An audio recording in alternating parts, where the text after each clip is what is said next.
Once again, it's another episode of Successful Marketing, Sales, and Relationships for adult entrepreneurs and small business owners, where we teach you how to have a more beautiful, wonderful business so you could have a more beautiful, wonderful life.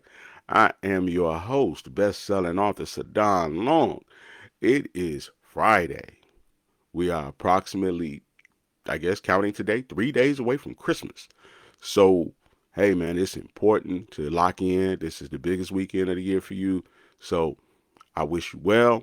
I remind you to make it easy, make it convenient for people to spend money with you. Number one. Number two, I also remind you that one is never enough. So, always continue to be is two, three, four, five enough, not one. You want to double up, triple up on every item you're selling because this is the last chance you got to get people who must buy to buy. So don't be shy. Don't be scared. Don't pocket watch. Don't assume that people don't have it because what we know is that people will spend today money that they do not have with the intent of making it up on the back end, with the intent of making it up with the taxes, with the intent of making it up with some overtime or whatever. But that's not your concern. Your concern is just simply to make sure that they have gotten the things that they need for the people that they love. It is not your concern to figure out how they're going to pay for them. So, not your business, not your concern. Don't involve yourself in it. If they say three is enough, you get them three. That easy. Because what you'll find out, and I'll go back to way back in the days, I'm a little bit older than probably most of the people listening. I'll go back when I worked in retail. So there occasionally be a guy who would come off the block.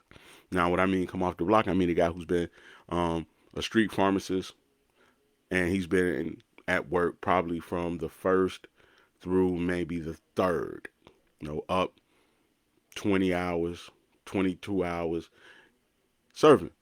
So now by that third day, he's had on the same clothes for 3 days. He might have had to duck, dip, dodge, or whatever to get out of the way.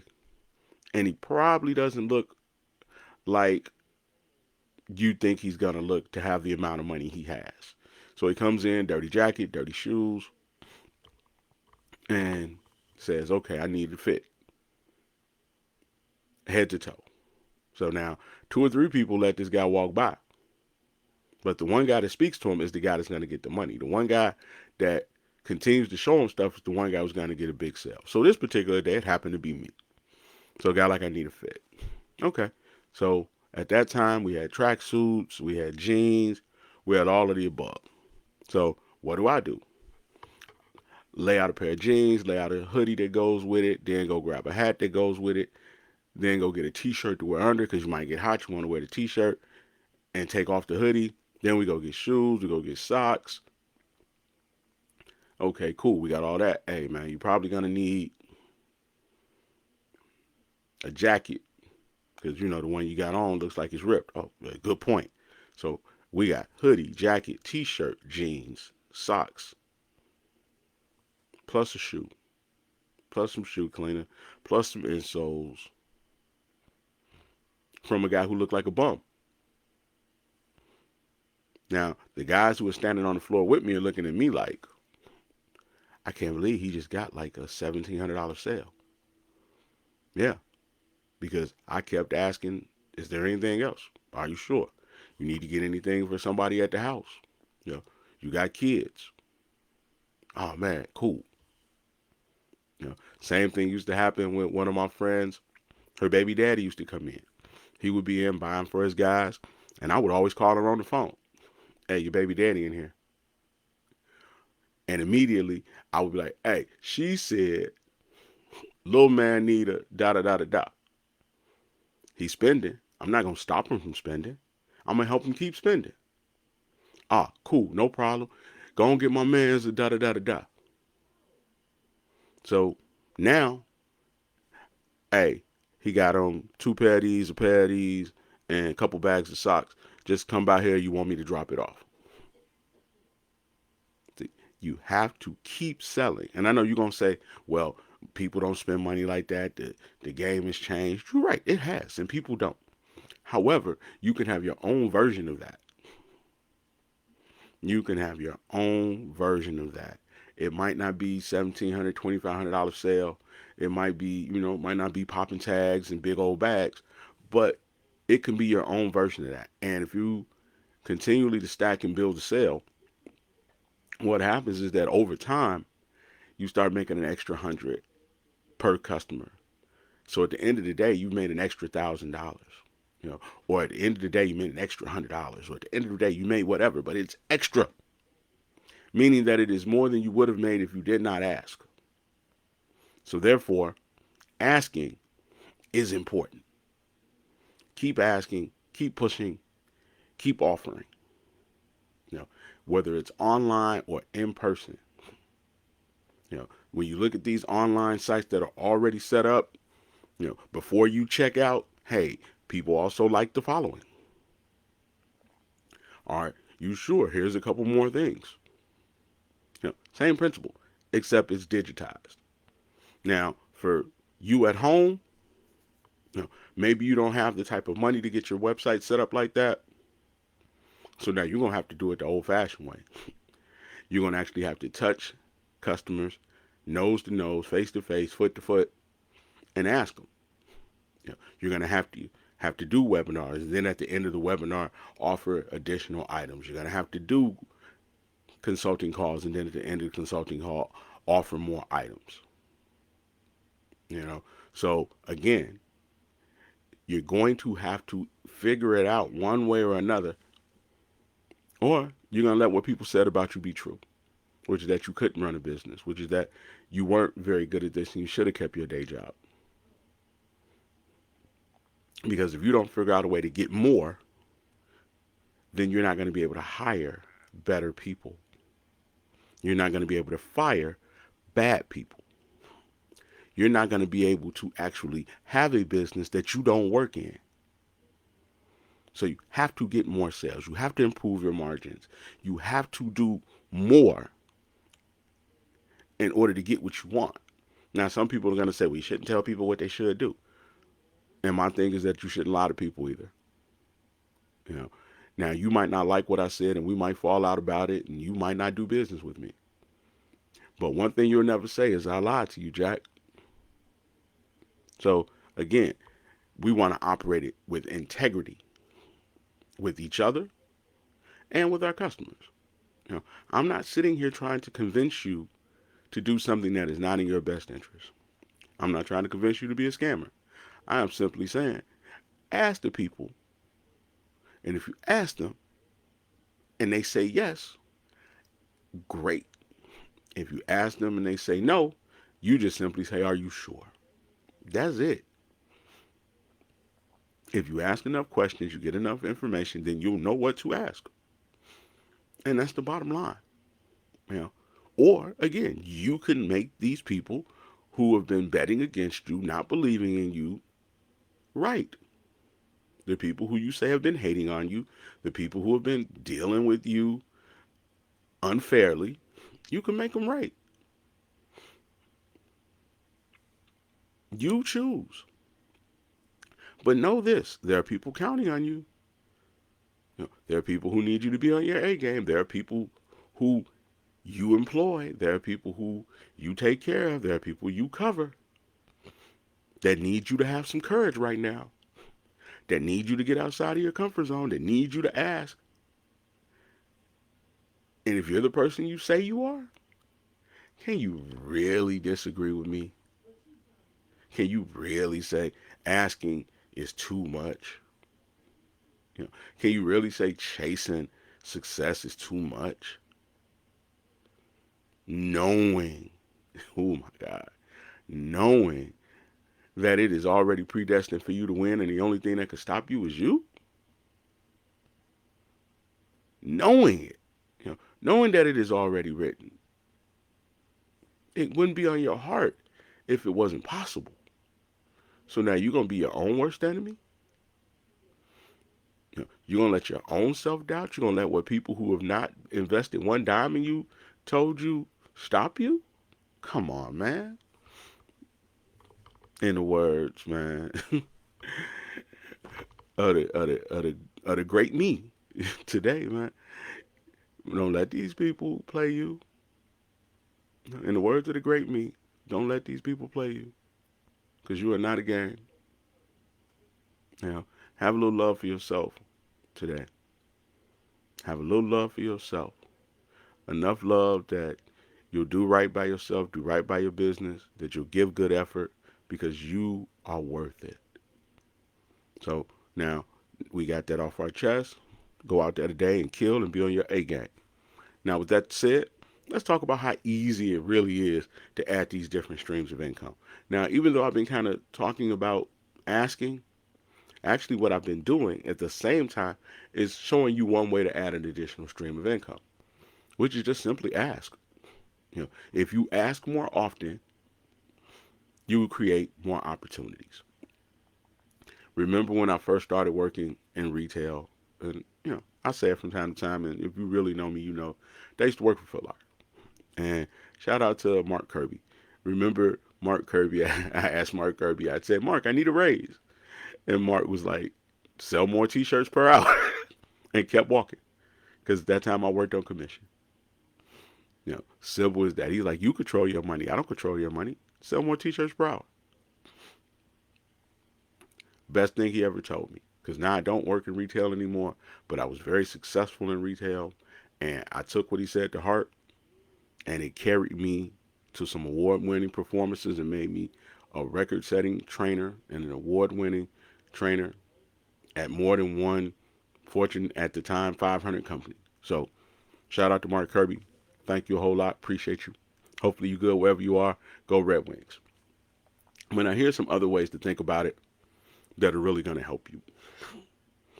And one of the ways that is really going to help you is to start figuring out what it is that you do and how many other places the people you do it for can be found. Example, had a conversation the other day, and sometimes I just try to take stuff out of real life. So had a conversation with a business owner, and they do trash removal, they clean and do demo work. So let's just say something happens to your garage. They come, they take all the debris away so that then the next day or the day after, the people can come and build you a new garage. Something happens, you have a fire in your house, they come remove all the stuff out of your house. Okay. But basically what they do is they do heavy work for people who don't want to do the heavy work. Because theoretically, if you had the equipment or the time, you could do your own demo for your garage. If you had the equipment or the time, you could take the own stuff out of your house. So this time of year, obviously, there's not a lot of demo work. However, as we were talking about other places that you might find people who need your services.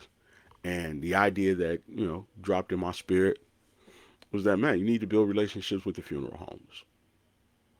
And it was like, well, why would we do that? I'm like, because we both know that when someone dies, that there are going to be people who need to get these houses and garages cleaned up.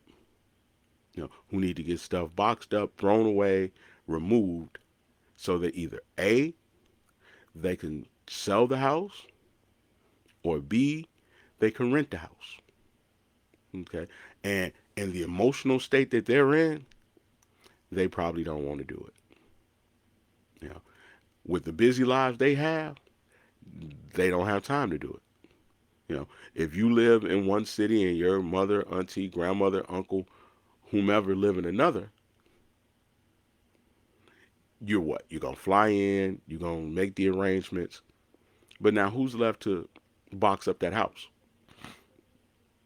Who's left to take all that junk that they've been storing for the last 30 years out of that house? So if you build a relationship with the funeral home, at least now you know which people have died and who may possibly need your services. Now, I truly recommend that you do it in the most respectful way possible. But the thought behind it is that, where do I find people who need my services? Another thing is you might want to start billing yourself as someone who helps realtors who are evicting clients.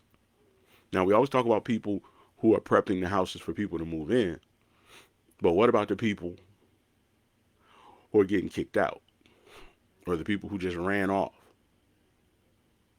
See, the thing with that is that somebody has to come in there and clean that place up and move all that stuff out.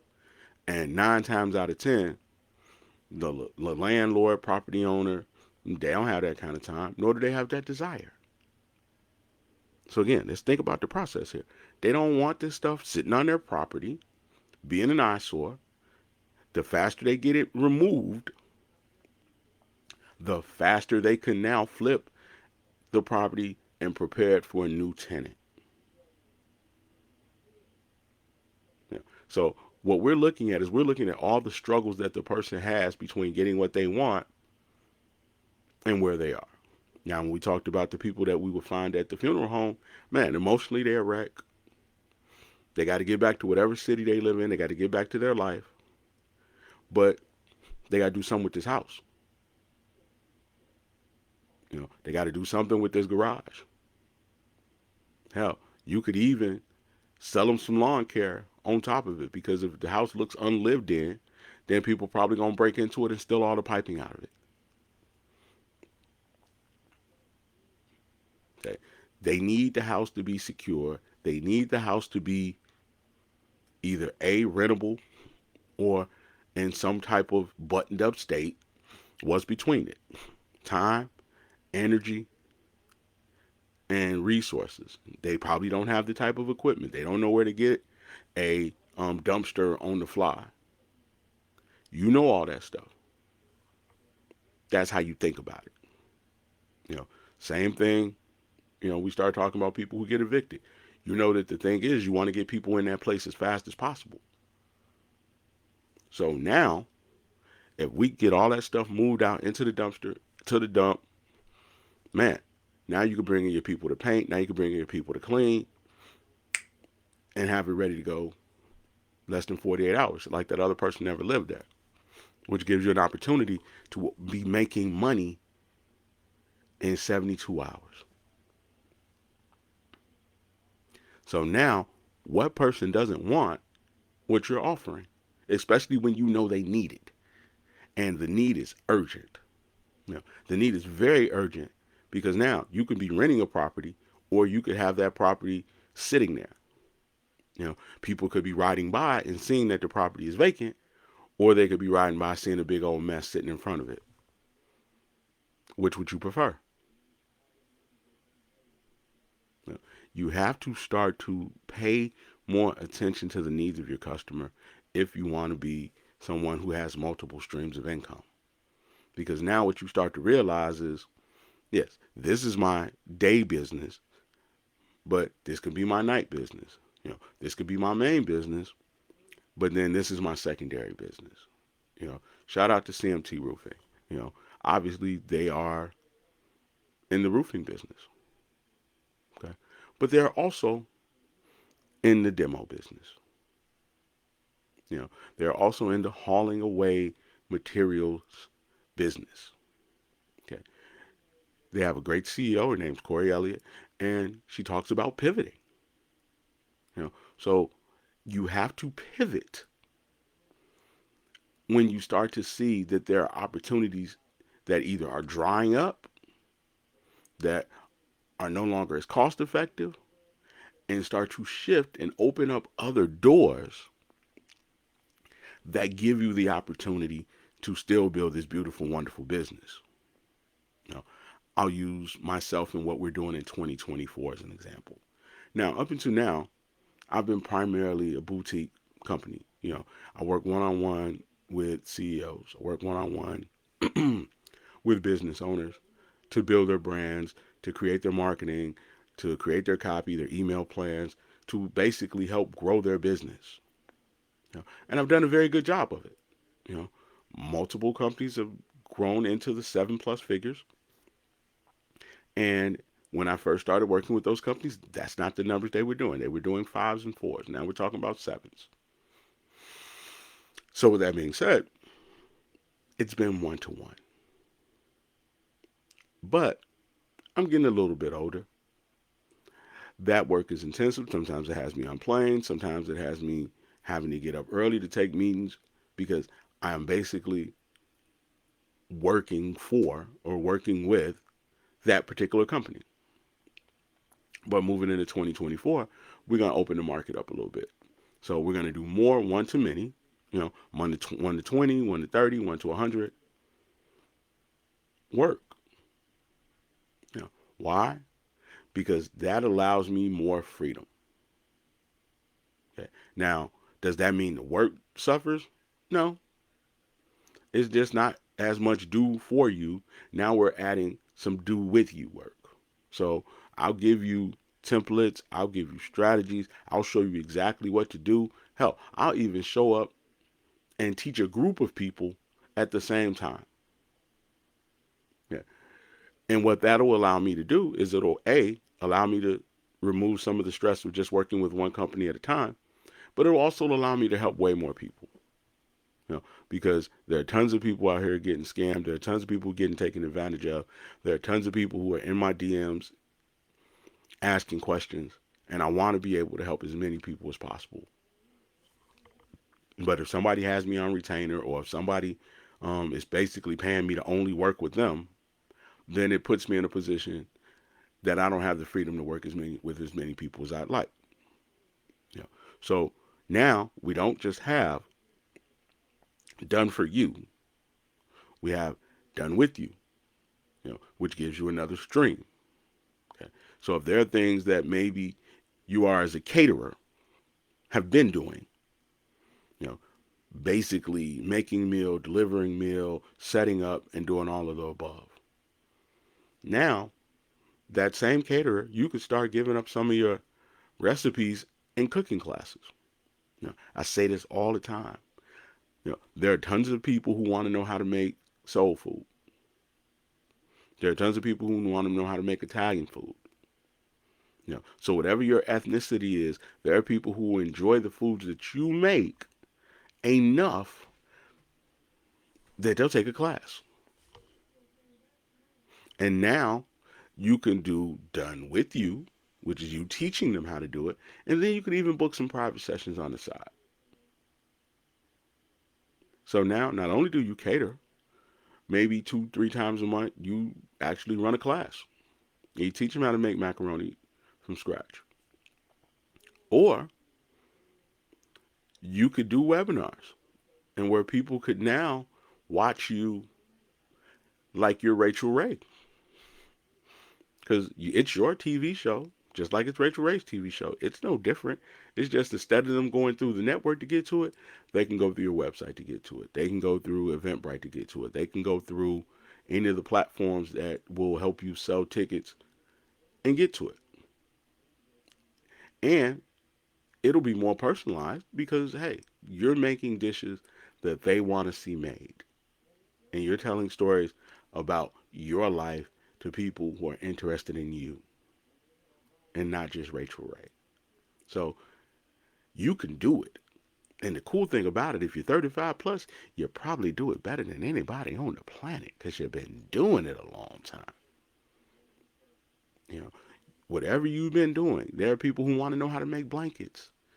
So if you crochet, you, know, you could literally put a camera in front of you, sell some tickets, and teach people how to stitch and knit. So again, you know, the way that you add these additional streams of income is just figuring out where the additional needs are. You know, I know this is my day job, but I know that people need this other thing that I'm pretty good at. That I can multi-purpose my equipment to do. And then you pivot. You know, you pivot. You know, because you and I both know that you should be making more money than you're making. And if you're not making that money, you're putting your family at risk. We found that out during COVID. That if we didn't have the money stacked up, things could get hard. We found it out after COVID when inflation was high and now the money we had stacked was going fast. So this is not about greed. This is about protecting your family from poverty.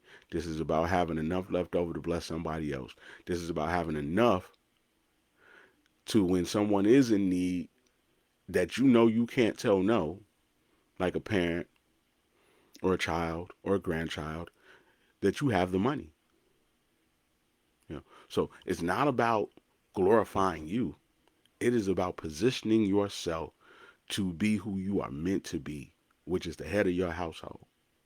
It is positioning yourself to be a good wife, to be a good husband, to be an asset, and not a liability. So you got to get it together for them, if not for you. And then the other thing is, let's just let's just shut the haters up in 2024. You know, let's finally make people say your God is God. Let's make people finally say your little business idea actually was a great idea. You know, that risk you took, that money you invested, man, I should have been on board all along. Let's turn haters into fans. You know, let's turn them into fans. Let's turn them into super fans and make them really want to rock with us. So we could then be like, nah, ain't no more room on the bus. That's real talk. I want you to love me so much that I get to tell you no. It sounds petty, but it's true. So again, that's what we want to do. We want to do our very best to build these additional streams of income so we can have a beautiful, wonderful business that creates a more beautiful, wonderful life. So that's it for today. Again, we are right outside of Christmas holiday. Let's tighten up our processes. Let's make sure we ask. Let's make sure that we are on our people to ask. Let's make sure that we are giving one last call to everybody that might want to give us some money so that we can get it done and be buttoned up and sitting pretty by Sunday afternoon. As always, this is your business big bro, Sadon Long, aka the most dangerous man in marketing.